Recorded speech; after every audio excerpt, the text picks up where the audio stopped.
بسم اللہ الرحمن الرحیم۔ السلام علیکم۔ Welcome to Islam learning.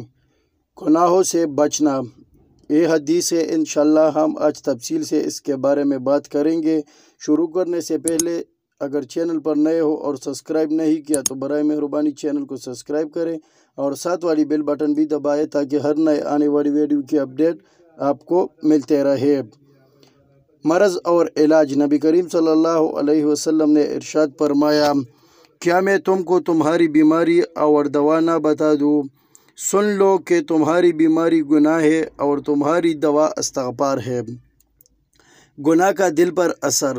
نبی کریم صلی اللہ علیہ وسلم نے ارشاد فرمایا، مومن جب گناہ کرتا ہے اس کے دل پر ایک سیاہ دھبا ہو جاتا ہے، پھر اگر وہ توبہ اور استغفار کر لیا تو اس کا قلب صاف ہو جاتا ہے، اور اگر گناہ میں زیادتی کی تو وہ سیاہ دھبا اور زیادہ ہو جاتا ہے۔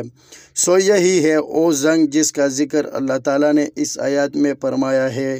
ہرگز ایسا نہیں جیسا وہ لوگ سمجھتے ہیں، بلکہ ان کے دلوں پر ان کے اعمال بد کا زنگ بیٹھ گیا ہے۔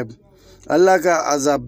نبی کریم صلی اللہ علیہ وسلم نے ارشاد فرمایا، اپنے کو گناہ سے بچانا، کیونکہ گناہ کرنے سے اللہ تعالیٰ کا عذاب نازل ہو جاتا ہے۔ عذاب کا مطلب عذاب نازل ہو جاتا ہے۔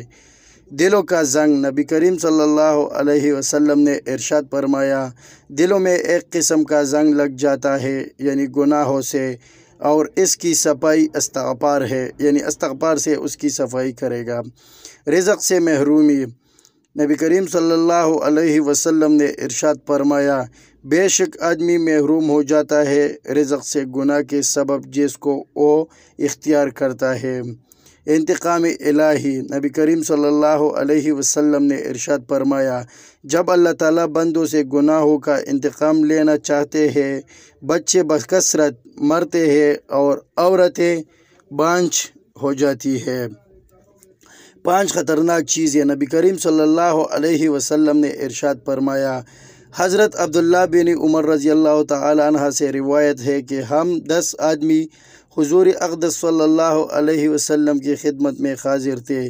آپ ہماری طرف متوجہ ہو کر فرمانے لگے، 5 چیزوں سے میں اللہ کی پناہ چاہتا ہوں کہ تم لوگ جب ان کو پاؤ، جب کسی قوم میں بے حیائی کے افعال اعلان ہونے لگیں گے، وہ طاعون میں مبتلا ہوں گے اور ایسی بیماریوں میں گرفتار ہوں گے جو ان کے بڑوں کے وقت میں کبھی نہیں ہوئے، اور جب کوئی قوم ناپنے تولنے میں کمی کرے گی، قحط اور تنگی اور ظلم حکام میں مبتلا ہوگی، اور نہیں بند کیا کسی قوم نے زکوٰۃ کو مگر بند کیا جائے گا ان سے باران رحمت، اگر بہائم بھی نہ ہوتے تو وہ کبھی ان پر بارش نہ ہوتی، اور نہیں عہد شکنی کی کسی قوم سے مگر مسلط فرما دے گا اللہ تعالیٰ ان پر ان کے دشمن کو غیر قوم سے، پس بجبر لے لیں گے اور ان کے اموال کو۔ مسلمانوں کی بے وقتی کا سبب۔ نبی کریم صلی اللہ علیہ وسلم نے ارشاد فرمایا،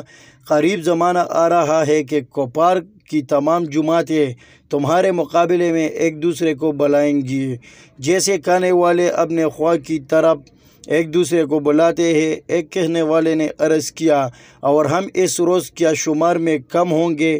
آپ صلی اللہ علیہ وسلم نے فرمایا، نہیں، بلکہ تم اس روز بہت ہوں گے، لیکن تم کوڑا اور ناکارہ ہو گئے، جیسے روح میں کوڑا آ جاتا ہے، اور اللہ تعالیٰ تمہارے دشمنوں کے دلوں سے تمہاری ہیبت نکال دے گا اور تمہارے دلوں میں کمزوری ڈال دے گا۔ ایک کہنے والے نے عرض کیا، یہ کمزوری کیا چیز ہے، یعنی اس کا سبب کیا ہے؟ آپ صلی اللہ علیہ وسلم نے فرمایا، دنیا کی محبت اور موت سے نفرت۔ لعنت کے اسباب۔ نبی کریم صلی اللہ علیہ وسلم نے ارشاد فرمایا، رسول اللہ صلی اللہ علیہ وسلم نے لعنت فرمائی سود کھانے والے پر اور اس کے لکھنے والے پر اور اس کے گواہ پر، اور فرمایا یہ سب برابر ہے، یعنی بعضی باتوں میں۔ اللہ ہم سب کو اس پر عمل عطا فرمائے، اور جتنا بھی ہو سکے اس کو ثواب کی نیت سے شیئر کرے۔ اس کے اور بھی بہت سے چھوٹے چھوٹے احادیث ہیں، انشاءاللہ میں آہستہ آہستہ آپ لوگوں کو بتاؤں گا۔ شکریہ۔